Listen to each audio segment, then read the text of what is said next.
Just as this year's theme on the 16 days of activism against gender-based violence suggests, it has given us another opportunity to unite for actions against gender-based violence.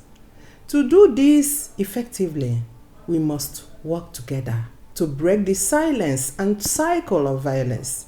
We must act now to end all forms of abuse and violence, and this means that we can no longer look away, but ensure that the perpetrators, even our government, are held accountable.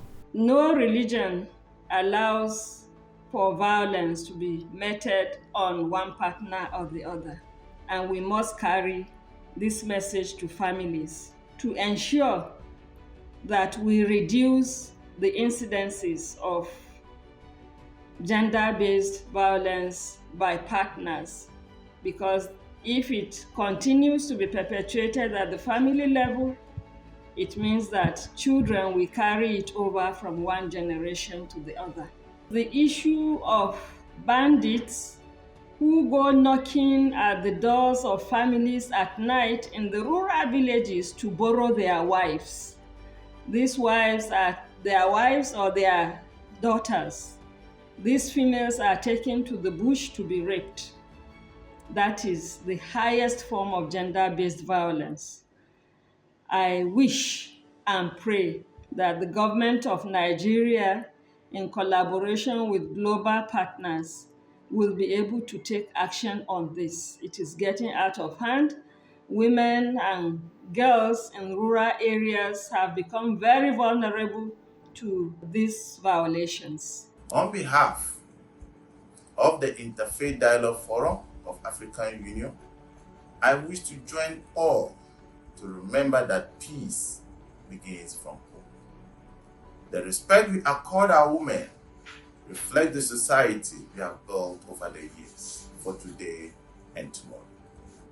The African Union Interfaith Dialogue Forum supports all actions towards eliminating violence against women in all forms and anywhere in the world. We take this opportunity to encourage women to report any abuse against them, and for men to remember that peace begins from home. Violence against women and girls debates their true sense of belonging. I am therefore calling on our religious leaders, government at all levels, as a matter of urgency, to pay more attention on the elimination of gender-based violence and allow the woman to blossom, because that is the only way we can see the woman for who she is. Let's join hands and create a world where every woman and girls feel safe, valued, and empowered. Elimination of gender-based violence calls for all hands on deck.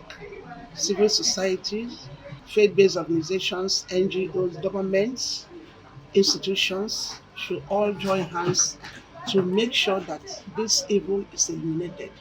I appeal to the government agencies to please implement action to make sure that women are highly protected.